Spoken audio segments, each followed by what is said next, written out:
Hello everyone. Poetrywala welcomes you all to Poetrywala Dialogues. Our first 5 episodes are going to be dedicated to the Poetry Connection India Wales project of Literature Across Frontiers, which was a project undertaken for the 70th anniversary of India's independence and part of India Wales, a season of artistic collaboration between the two countries to mark the UK India Year of Culture 2017. It was supported by the Wales Arts International and the British Council Wales. In this project, Poetrywala has published a set of 5 books under this wonderful collaboration involving 10 poets. Our first episode will be dedicated to the first book in the series, that is Aerial Roots by Subhro Bandhopadhyay and Nicky Arscott. Subhro Bandhopadhyay is the author of 4 books of poetry, one of which earned him the Sahitya Akademi Yuva Puraskar, Indian National Award for Young Writers in 2013. 2 have been translated into Spanish and are published in Spain. He received the Malika Sen-Gupta Puraskar Award in 2016.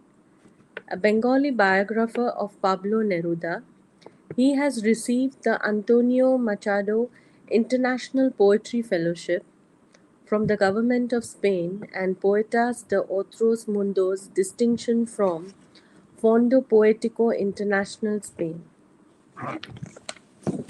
Our other poet, Nicky Arscott, lives in Llanbrynmawr, Mid Wales. Her pamphlet Soft Mutation was published by Rack Press in 2015. Her poetry comics have been published in Ink Brick, Poetry Wales, New Welsh Review, and Nashville Review. She was artist in residence at Hay Festival 2014 and has an MA in creative writing from the University of Texas at Austin. She runs the comic publisher Mother Mary Press. This whole collaboration, this whole series, this whole set of 5 books have been edited. The editors are Sampurna Chattarji and Alexandra Büchler. Sampurna is going to be in conversation with these 2 poets. Sampurna herself is a poet, novelist, translator, and a children's author. Her 16 books include 7 poetry titles, the most recent being Space Gulliver, Chronicles of an Alien by HarperCollins, Elsewhere Else by Poetrywala, which is one of the books in this series, which has been co-authored by Ulrich Salisbury, and Over and Underground in Mumbai and Paris, the result of a collaboration with Kartika Nair, illustrated by Joel Jolivet and Roshni Vyam. Her translation of Joy Goswami's selected poems is a Harper Perennial, and Wordy Gurdy Boom, her translation of Sukumar Ray, is a Puffin classic. She is currently poetry editor of the Indian Quarterly. Thank you, everybody. Sampurna, over to you. Thank you, Smriti and Hemant, and welcome to Nikki and Shubhro. I was going to call you all co-conspirators, my comrades, and my fellow adventurers, all the way from Delhi to Clanbrynmawr. I've been practicing saying this, and then I still don't get it right. And Kolkata, because I think the last time we were physically together, the 3 of us in the same space, was in Kolkata and in Jaipur. And it's absolutely fantastic to have this conversation about this book. It's a very dear book to me, as is the entire set. I cannot resist, of course, holding up the book in all its glory. I do believe that each of us have a copy by us. So that's Aerial Roots and Biobiomool. And you will realize that this is unique in more ways than one, because it brings two poets together, it brings two languages together, and I would say actually it brings three languages together, because in the center, the heart of the book, are some beautiful comic uh, illustrations, comic book pages, which are so beautiful. And I think they just add another layer, another dimension to this connection and to this conversation across our countries, our cultures, and indeed our poetic communities. Now, all of that sounds very heavy, but what I want to do is, I want to basically ask you everything that I've ever wanted to ask, and that is not in the book. And so I'll begin by asking you this question. uh, when this project started, when you were suddenly told that Shubhro, you are going to be paired with Nicky, Nicky, you're going to be paired with Shubhro, here you are, go out and do your own thing. Of course, there was a brief. There was a brief about exploring notions of independence, freedom, all of that. But how did you all feel about being thrown into the deep end, as it were? Two swimmers in an unknown sea. Nikki, let's hear your answer first. My answer first. Well, Yes. first of all, Sampurna, I'm going to reassure you that I don't do heavy. So you don't have to worry too much about that. Yes. How did I feel about getting thrown into the deep end with Shubhro? I felt really excited about the project, obviously, as one would, being told that they were given the opportunity to go to India, and not only that, but to work with a poet and publish a book together. As soon as I met Shubhro, I felt incredibly lucky that we had been partnered up together. For a variety of reasons. I think the main thing that really has come out of this project for me is that I've made a friend in Shubhro. We keep in touch regularly. It's allowed us to be very honest with each other. I've always felt able to say whatever I want to Shubhro, and I think he feels the same. we don't worry about offending each other. We Yes. feel very comfortable. This is the thing about friends. I've had this said to us before, some other friends, that, we can tell y'all are really friends by how wonderfully y'all can insult each other. And I think that is perhaps the secret of all strong friendships. Shubhro, how do you feel about this? How did you feel about this, looking back? Like I have a Don Quixote in me, so wherever everybody throws me into some deep trouble, maybe, or some future trouble, I just go into the adventure and go by the flow. When I met Nikki, then all the fear went away. That's I the see. I like how it was described as deep trouble, Nikki. because you see, trouble, I Nikki. always have this in me, Cheers. because I never Oh, you've frozen. I have this problem. Like I thought there can be a communication gap. There can be other things that if I just by chance, if I cannot express the way I wanted to express in English, then I discovered a secret of Nikki, that she speaks Spanish. So she saved everything. And she has a Spanish blood in her, so half of her is Spanish, and that saved me from everything. So then we became really good friends. And even after the project, it's been now 3 years that we are constantly in touch. We become family friends, and we always make plans of some other Quixotesque adventures, maybe at some point of time. So that's actually lovely to hear, because I think when I said three languages, and the third language I was thinking of was really the visual language in the book.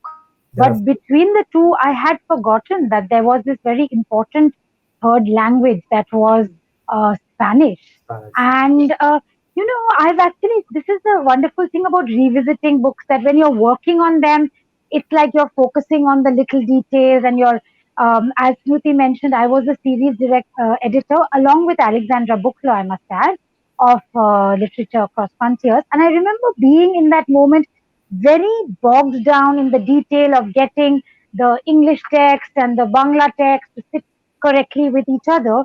But it strikes me that language has been a very predominant um, thematic concern for you, for example, Shubhro, where you say things like there is no such thing as an alien language.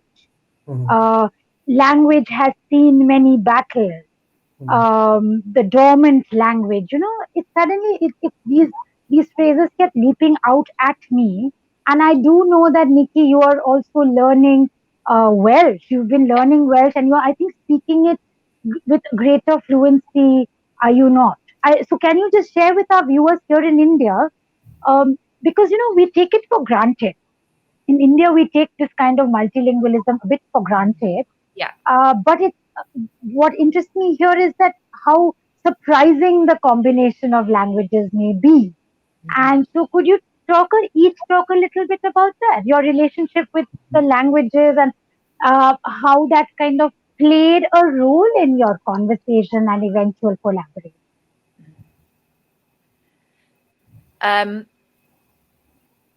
I think that it was something I hadn't thought about, and as you say, it became much clearer as the project went on. This idea of multilingualism, which is so much more prominent in India. We're it's different where I live in Wales. It is, for example, my children are bilingual. They speak Welsh and English fluently. It's all mixed up. It's all got to do with in the book we wrote.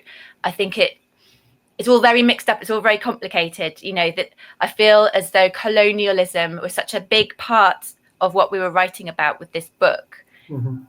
That any language we talked about or wrote about, it's all mixed up in these sort of political ideas, not just political, all sorts of ideas. I feel like I'm not making very much sense now. No, does that make sense? Like Welsh, for example, I would consider myself an English person living in Wales.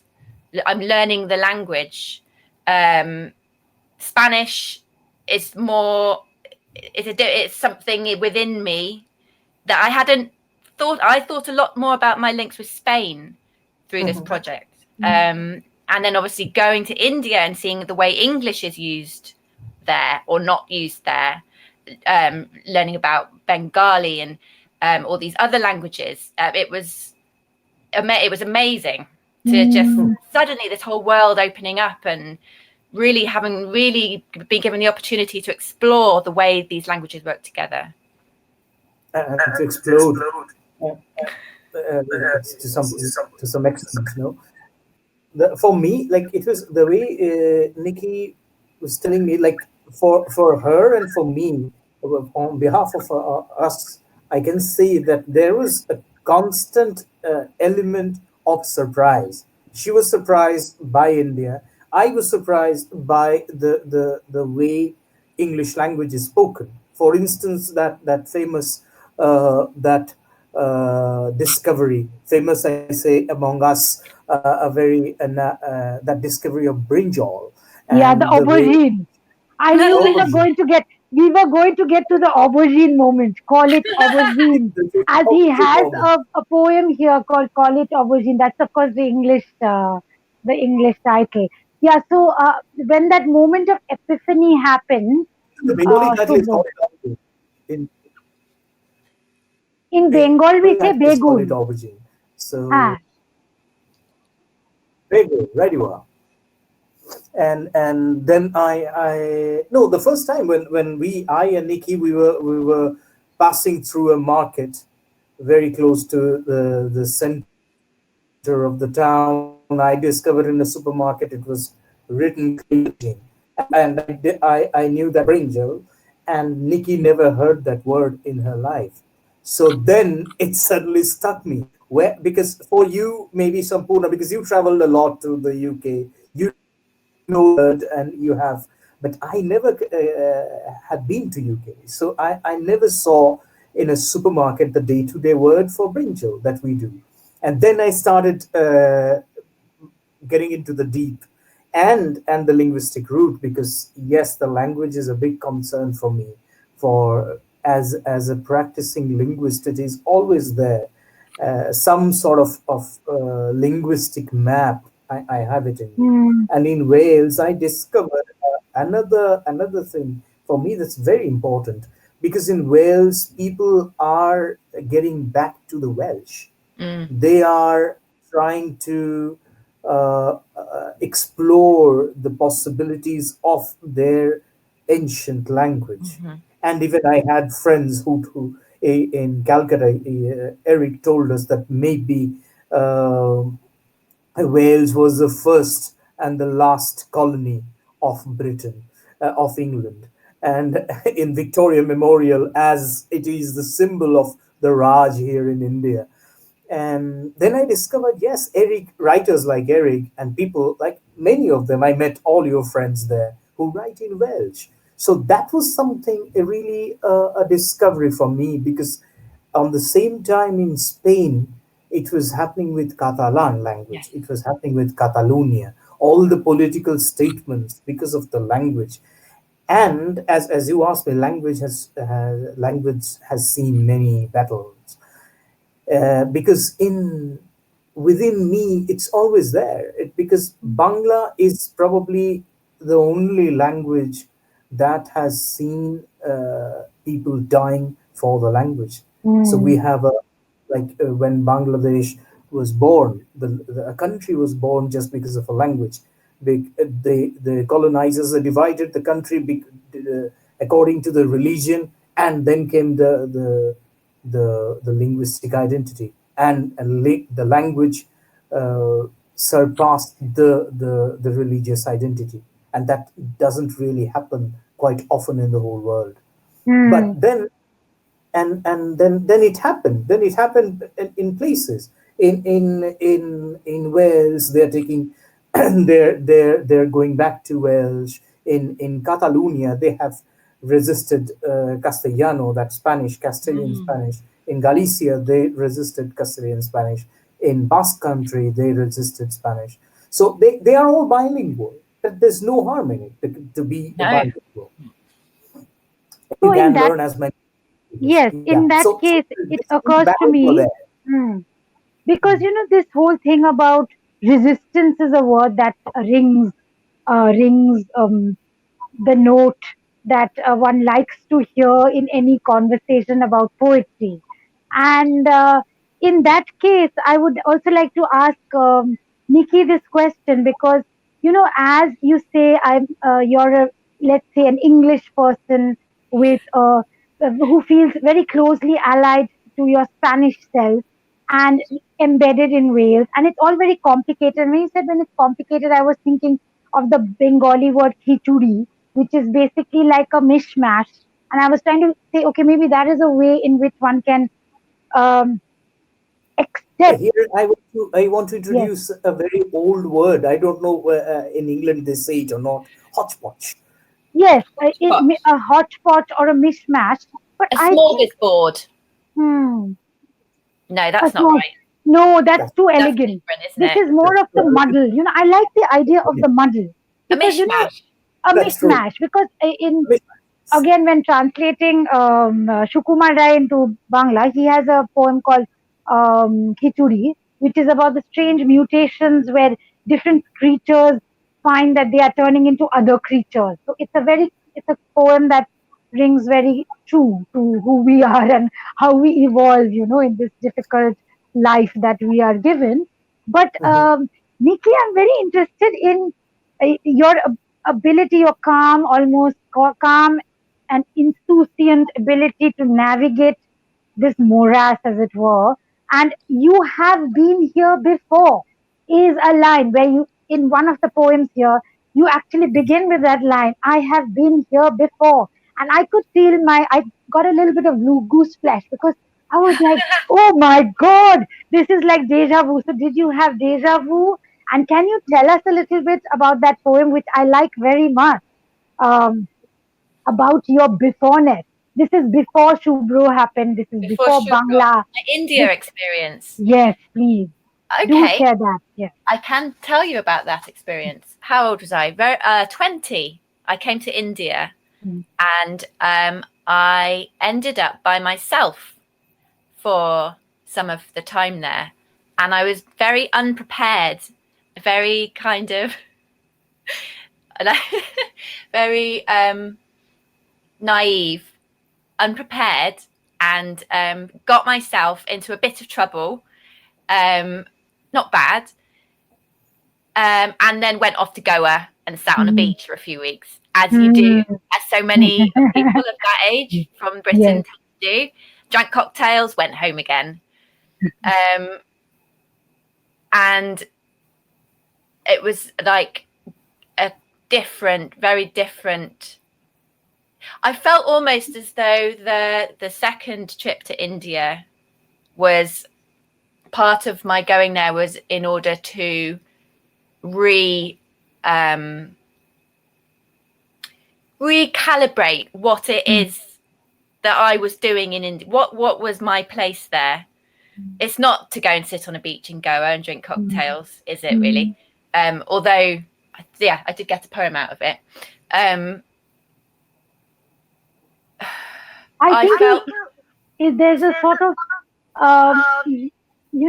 this thing about how do you recalibrate, or how do you reposition yourself? Because I think you end that so well, that poem, where you want to say anything about it, because I find this idea of the supposed position of things, because the positions are always shifting, are they not? And I'm going to talk about one of the metaphors that I've used. Yes. This is something that came out of the project. And in fact, it's an illustration that then I've gone on and used a lot of the ideas that came out of this project in subsequent workshops with children. This is one of the workshop pieces. But one of the metaphors that I ended up using was the idea of being in the center of something. The idea of empire as having a center. So whether that's the British Empire with its center in London, or the empire. I think you mentioned, Sampurna, the idea of each poem being like an empire. Like the poet always, really, we like to put ourselves at the center of most of our poems, don't we? So this idea became a visual thing, with the center being in the middle of a whalebone skirt. So if you can imagine a Victorian whalebone skirt with a person sort of suspended in the center, because it would have fitted around. And that person being in the center of things, much like the center of an empire. It was a very useful conceit for me to then explore, well, what happens when we have independence? What happens to that centering of things when things are re-centered? Yeah, I think that there is free fall. Sorry? In the poem about that, where the whalebone skirt is there. Yes. In the poem, there is a free fall, and there is a free fall. That's based on a real story of in Bristol, the Clifton Suspension Bridge, and we actually went to Bristol, didn't we, Subhro? Yes. One of the stories which my dad used to tell me when I was younger, and which actually turns out to be true, because a lot of the stories he told me weren't true, but this one is true. It was of during Victorian times, a man wanted to commit suicide with his daughter by jumping off the suspension bridge and he into the river below, the River Avon, and he died. His daughter drifted down because her whalebone skirt turned into a sort of parachute. So she drifted down and landed in the mud and didn't die. It's just sort of, it's there in the background, isn't it? The sort of being saved. Oh, I've been saved by just being in a whalebone skirt. And I suppose it's something that comes through in a lot of, oh, I've just go to Goa and drink cocktails and it's probably fine. You know, I feel like I've had this sort of whalebone skirt on me, which has meant that most things are fine. And it was looking at that and really trying to examine what is my place in the world, what is my place as a woman as well. You know, I do try and explore that. What am I resisting here? What is my role? And I don't think I got any answers, but it certainly made for some interesting images. Yes. No, they're very beautiful and they're also very thought-provoking, I feel. Because, you know, this idea of the constricting whalebone skirts are, I imagine, like corsets. The most terrifying constriction that the female body could be subjected to. And yet, it turns into a kind of protection, which makes me want to ask you about rules. Because, you know, in any time-bound collaboration like ours was, like yours was, I was also part of one such. But did you all make rules? And I know that, you know, the quote that we use at the beginning of the book, where Nicky, these are of course two lines from one of her poems, and it says, "You will not write about starlings, the you here is clearly Subhro, and I will not write about crowds." In other words, we will avoid the cliched ways of writing about each other's countries. So, were there other rules? Were you all able to resist those rules? Having made them yourselves, did you all freely break them? How did it work? Or did you not overthink it at all and just go with the flow? Shubhro, you want to get that first? I think we didn't have any rule for that because we mixed it so well. We didn't even think of any, like, it was so organic, the collaboration between us. We didn't have to think about rules. I do remember one. I have this horribly elephantine memory about these sort of idiotic details, but I do remember that I think you all had decided to write 10 poems each. Am I That's not the only mistaken? rule I was going to mention. That's true.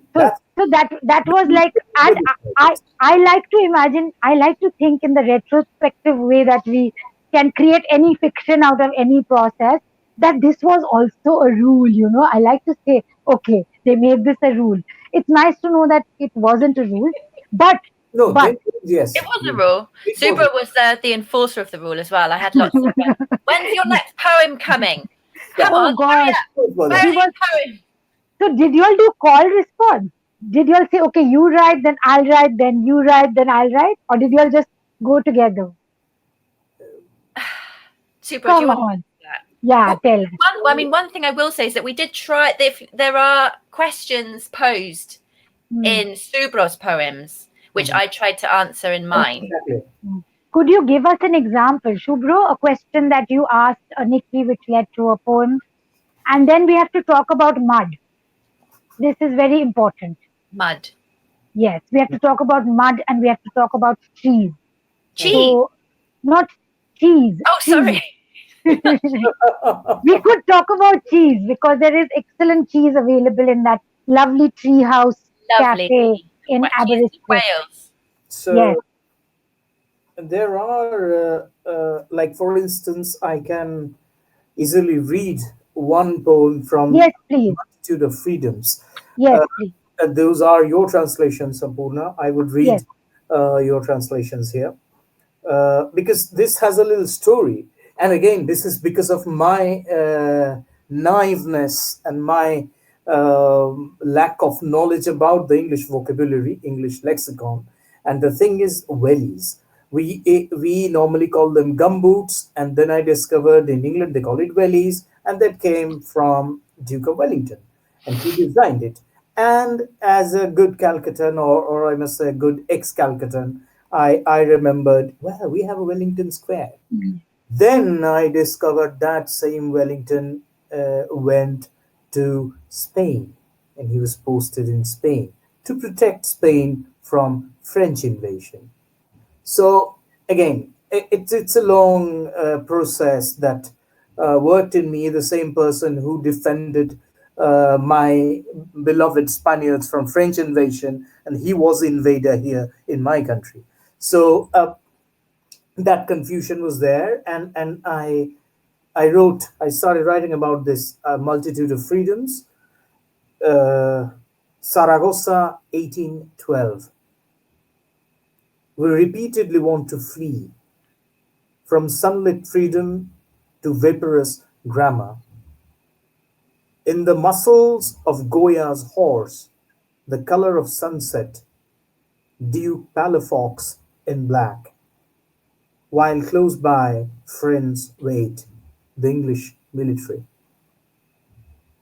Freedom has always been the greed for power. Above the clear pallor, a stanza of summer plateaus. Long war evenings. Will the Duke of Wellington swap Kolkata stories with me? And that general, the Spanish Duke Palafox was almost beaten to death there in Saragossa, and the English military came to save him. And then I went on. So there's a question here. Duke of Wellington, will the Duke of Wellington swap Kolkata stories with me? So there are questions always, sort of the questions that Nicky was talking about. In fact, I think the poem of yours that I wanted to read is the poem that poses those questions, Subhro. So I wonder if I should read. Would you do that now, Nicky? Course, this seems like the perfect time to read the poem that I have here is called A Similar Landscape, and it's actually the one that I ended up there are many making up into a poetry comic. And I always wonder what, Subhro, you felt when you saw this, because it's sort of my interpretation of your poem, isn't it? And I wonder if you thought it was. I thought of it. I thought of it. I like this just because of this. This is a lovely interpretation, because there are this. You remember that woman on the boat, Nicky? I was there with Sampurna. We saw her. Yeah, the woman with the flute. In fact, I think, Nicky, to answer your question, I think he likes this very much, the similar landscape, because it shows a picture of him smoking. These were the days when he was still smoking like a chimney. He was still smoking. He did give up in January. Yes. But at that point, there are quite a lot of drawings that I have made of Subhro smoking, because that's how I like to think of him. Yeah. He would go for walks and he would buy a cigarette, just one. Just one. I'm just going to buy one. And then we would stop. And you'd sort of think for a while, and we'd chat about something. And I have very fond memories, although I'm very glad you've given up, of course. Yes. And this was in Delhi, of course, where you can buy one cigarette. I have this memory of being in at the estate board and Subhro smoking frantically from an entire pack in the car park outside our hotel. And I was thinking, why are you doing that? Do you have to get through this pack right now? So, it's nice to see those moments have also entered this book, because I think it's a testament of the time we spent together also, isn't it?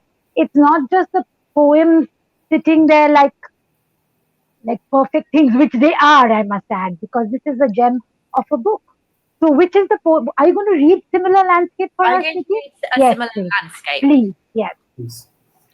A Similar Landscape. Is this how I shall awake? Head heavy, belly cramping with a period-like pain.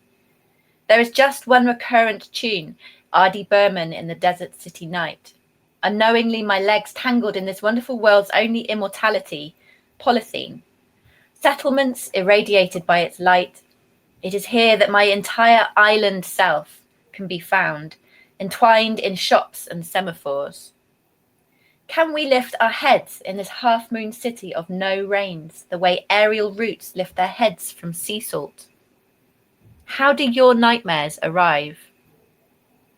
On a fishing trawler in the river, the white woman's solo flute song, is that the balm?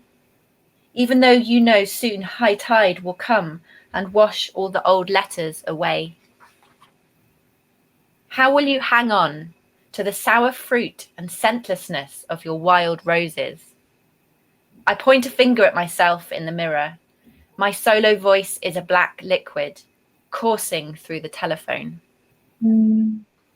Lovely. And I'm so glad you read the poem from which the title of the book comes, Aerial Roots. Yeah. And it really makes. Read the answer. In fact, what is the answer? This is very, very interesting for me. It's almost like I'm rediscovering. How do my nightmares arrive? Was the question that I tried to answer in one of the poems. Let's hear that. Poem. Which poem? Subhro, are you going to be? It would be interesting if we flip this, where Subhro reads one poem in Bangla, one of his translations of Bega Begum, Humayun's tomb. Okay. Tomb. There we go. You'll get the answers in there. Okay. I love this because this is turning into a unriddling of the book. Because Nikki should read the English one and I should read the Bengali translation. No, just read the Bengali translation. Okay. Because we do hope that the people, we've saved the best for last, which I will say now, just in case viewers are wondering, that this beautiful book, which is part of this amazing set, is being offered at a marvelous pre-Christmas discount. So therefore, we will not read all the poems. We will entice you by reading a few poems. Okay, come on. Commercial break over. Let's return to the poetry. Bega Begum, হুমায়ুনের সমাধি। তুমি অন্ধকার কি করে ধরে রাখবে? এক কালো ঈশ্বরীকে নিয়ে তার উপর চিল্লে মিল্লে ঝাঁপিয়ে পড়ো, এক সাদা মানুষের মুখের উপর বসে। অনেক নক্ষত্র খচিত এক সমাধি তৈরি করো আলো ধরতে, কিন্তু হায় এখানে বাতাস দুঃখী। শেষ যুদ্ধের পর থেকে এই অপেক্ষা ঘরের মার্বেল বেঞ্চে তার পাছায় বেদনা হচ্ছে। তুমি আমাকে কি করে ধরে রাখবে? কাটিয়ে যাও যতক্ষণ না চলে যায়। আমি তাড়াহুড়োয় ছড়িয়ে পড়তে কখনোই চমকে যাই না। সমাধিতে পুরুষ ছায়া, প্রতিবস্তু, পুরুষ বাদুড়, স্মার্টফোনের ঝলক। ধরে রাখা অন্ধকারে আমি আমার আদিম ফুসফুস দৃঢ় করি। দুনিয়ার অন্য প্রান্তে শিশুরা ঘুমের মধ্যে নরম পশুর শব্দ করে। আমার দুঃস্বপ্নেরা কি করে আসে? সময়ের বুকে জেগে থাকা থাপ্পড় নয়, ভীষণ শান্তভাবে কথা বলা এক কুদরতি খেলা। আমি মরে যাব না এমন ভান করি।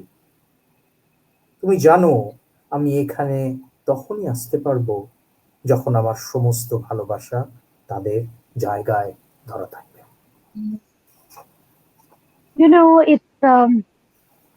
It's somehow very moving to hear the poem in Bangla.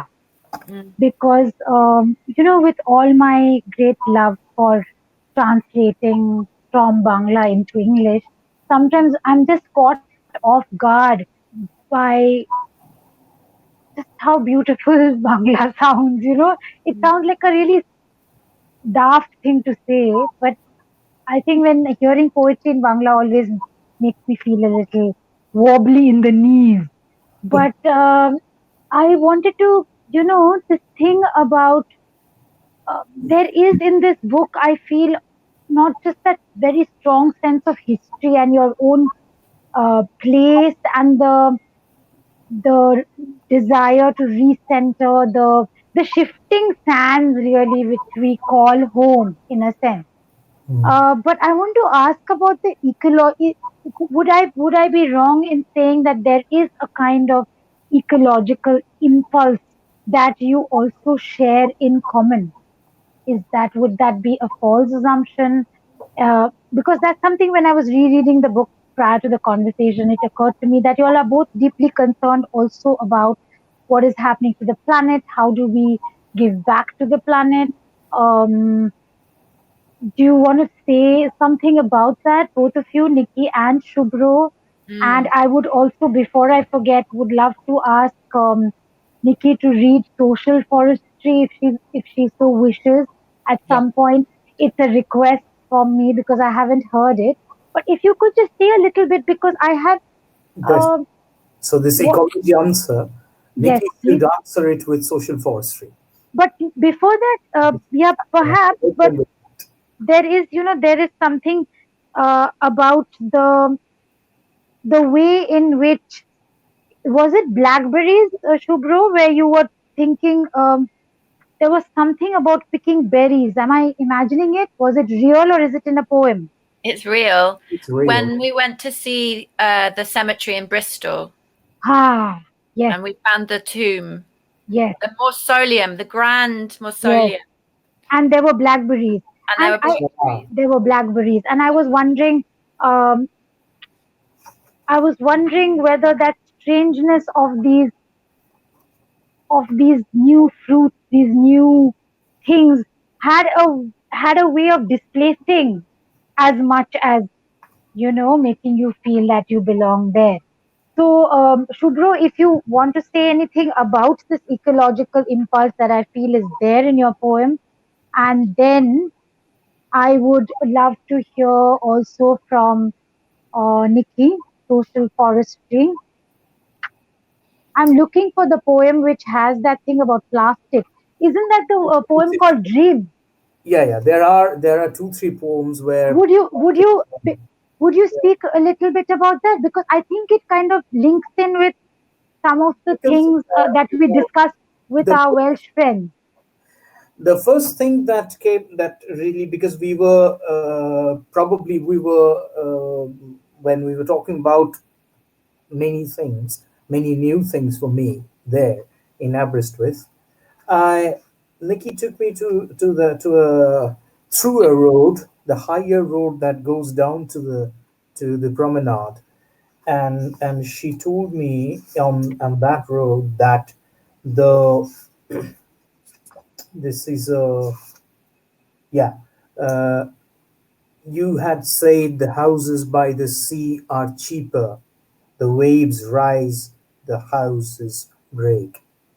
So that was the first time when Mm, I was really touched by the reality of living by the seaside.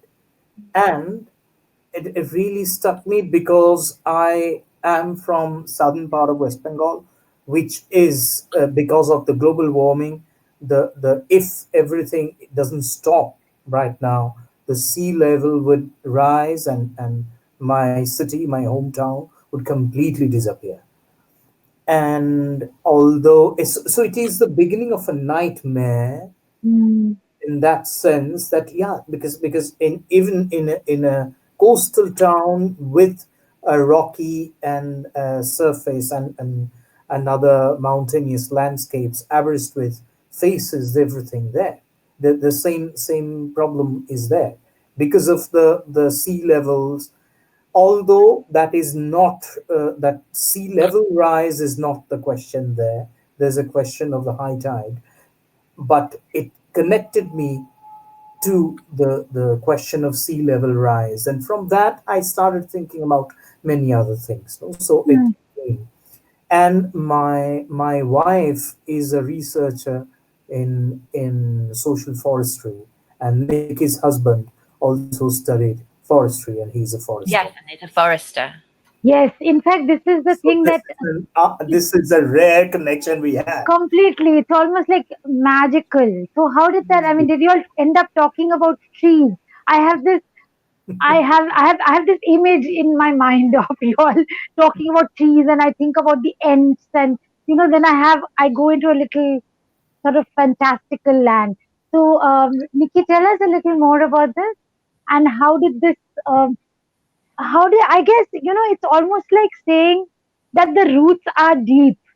These roots Roots are that, really deep. yeah. So So, it just makes me feel that sometimes the most serendipitous connection can Mm. then become so deep. Like you're saying, 3 years later, we're still looking for things. we're still talking about things. We are, there's Yeah. something very interesting has happened. It was. So I don't like to use the word serendipity. It's not one of I, my favorite words for some reason. I don't know why. I think there was a film maybe that. Anyway, but it did feel that sort of weird symmetry between ourselves as poets being married to scientists, really. I yeah, mean, my husband is very much a scientist, and he puts up with the poetry to some extent. He's very, but it was this funny talking to Bhashwati about her job and where she's been and all these amazing research projects. The one that really stuck in my head was looking at women using the forest in an area of India. I can't remember, Subhro, which. It was in the western part of West Bengal, southwest West Bengal, Right. in And India, and that's her research. That was her research field at that point of time. mm. And so having that there, and also just Subhro and I being poets, and our respective partners being both very calm, and I've got this very sense of sort of groundedness from Bhashwati that Bran, I feel, also has as a sort of, yes, and I wonder if that's sort of come yeah. into a lot of That's so lovely. Yeah, it's that's and balancing out our. I know Subhro pretends to be very, I know. calm, but Yeah. Having met Bhashwati and seen I know exactly what you mean. So social forestry is dedicated to Bhashwati, is it not? Would you like to share the poem with us? I'll read the poem, yes. Please do, This yeah. is a poem I wrote for Bhashwati. Yes. Social forestry. Some of it's degraded, and then some of it is not. Your explaining voice, a clear stream picking its way pool by pool down the mountainside. Your husband is a poet. My husband is a forester. Your laugh is a full tire exploding, birds exploding from the trees. The mountainside, flying insects, the women barefoot collect kindling and edible fungi. New birds in the branches. It is not all bad. Women in the forest, building up over time. Key to understanding, suffering, tremendous violence, waiting, the build-up of the forest floor. Seriously, last night I dreamed I had all the ingredients for a Victoria sponge. Times like this, I wish I smoked. Shoes off, on, it is possible to sit on the balcony of an evening, embalmed in soapy lemon. Alstonia scholaris. I think you will miss this smell. The bees taking a different route. Tree as introvert. Tree as held gaze. Tree hung with complementary shoe coverage. The secondary forest is not always a degraded one. Lovely. Tree as introvert, tree as held gaze. I think as we draw towards the end really of the hour that we have, I'm both touched and moved by some of the things I've heard. But I want to also ask you, was there a moment, each of you, in your partner's country, before we close the session, was there a moment, is there a favorite unforgettable experience which you wish to share, or which I can drag out of you? It could be a good one, a bad one, a moment when you said, "Oh gosh, I wish hadn't, I wasn't here," or what was I thinking when I said yes? It could be good. for me, it's all good. Oh, come on. Yeah, indeed. For me, it was lovely, and probably the most important thing that I remember is going to Nikki's place, is going to her house where she's right now, and there, and I have they call it a village, but for me there are only two houses. So to get to a place where the nearest neighbor is almost half a mile away.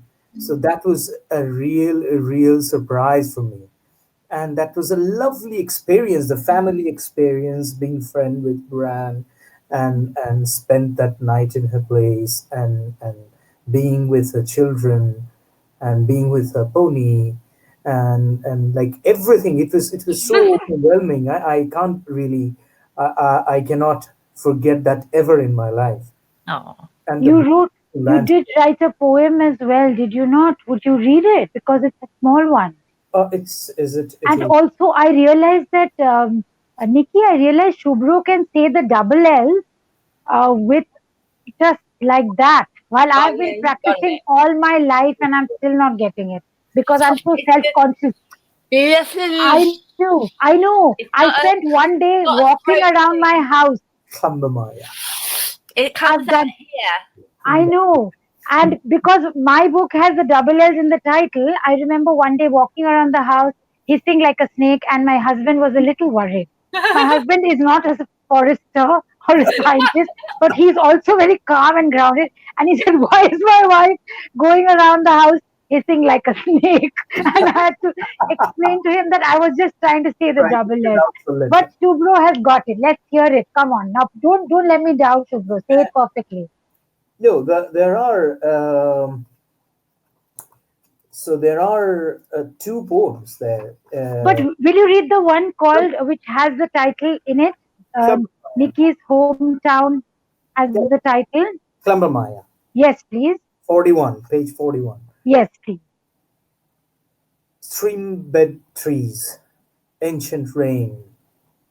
This time that has never been answerable to the sun. I let them go.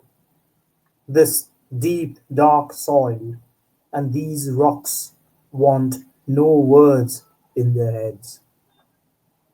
In my body, no other word but waiting. Lovely. Thank you. And Nikki, any unforgettable experience you want to leave us with, good or bad? I think that my most memorable experience was going to the South Park Street Christian Cemetery in Kolkata and seeing the graves there of many of the people who came to India, often as part of the East India Company, and their families and their and children who had died, and the way that so much of there were so many signs saying, what did they say? Endangered by tree roots. These big graves that were about to fall down. You know, it's very unkempt, and I hadn't actually thought of how that links in with our aerial roots. Was that deliberate? Isn't it amazing? Yes. It is. It just shows how brilliant you all are. That's what it shows. I'm sure we meant to do that, but maybe we didn't. I have no doubt. Yeah. These tree roots, and I found it an incredibly sad experience. Just to think of these people who they were just people, and they died, and that's all it boils down to. And I did a picture. Here's my sketch. Ah, that's lovely. This is not in the book, no, Nikki? No, this isn't in the book. So this is a bonus that I hadn't seen. There you go. You've got a little bonus picture there. I was walking around. I don't know if you noticed, Subhro, but I was walking around like this because I was weeping, and I was trying to see that I was actually. Oh gosh. Of course, I was also feeling a little homesick. Yeah. And you were possibly missing your little ones as well. I was missing my children. Yeah. Because it's this is the kind of thing that one. These are the things I think that make us happy, that we met, that we wrote, that we talked, that we drank endless cups of coffee, and perhaps even smoked like chimneys, as one of us did once upon a time. I just want to say a huge, huge, huge big thank you. I think I could have talked for 2 hours with both of you, but I do know that we must close the session, and I do want to urge everyone to pick up this beautiful book in 3 languages, as I mentioned, if you buy the entire set, which I shall fan out in front of you. You will even, this is missing the green book because I can't find the green book, but there are 5 books in the set. Do consider gifting it to a beloved person. And more about that on the Poetrywala Paper Wall Publishing website. But I want to leave with a big thank you to the publishers, to Literature Press Frontiers for bringing us together, to all the good people in both our countries who put up with us and our madness. And as Eric, my collaborator, said, who also fed us well, because that was important. We had to keep our energy going. Thank you very much, Nicky and Subhro, Thank you. and to Poetrywala for hosting this. Thank you. And look forward to the next series. This is the first of a series of 5 Poetrywala dialogues around the Poetry Connections book. I will be back in conversation with the other pairs. So do look out for the updates. Yeah, thank you. And Thank you. have a wonderful evening, afternoon, or morning, wherever you are in the world. Thank you very much, Sampurna. Wow. Adios. Thank you, Nicky. And Bye bye. Subhro. It was wonderful part 1 of our dialogue series. And it was very good to see you, Nicky especially, because I'm seeing her after 3 years. 3 years. And in case of Subhro and Sampurna, I mean, we meet like online. Yeah, we met online. Always meet that way. So thank you, and wish you all the best for writing the next book. All of you, rather. Thank you very much. And send it for publishing to us, Poetrywala. Oh, wow, that's a good one. Hooray. Thank you. Thank you. Bye bye. Bye. Bye. Bye bye.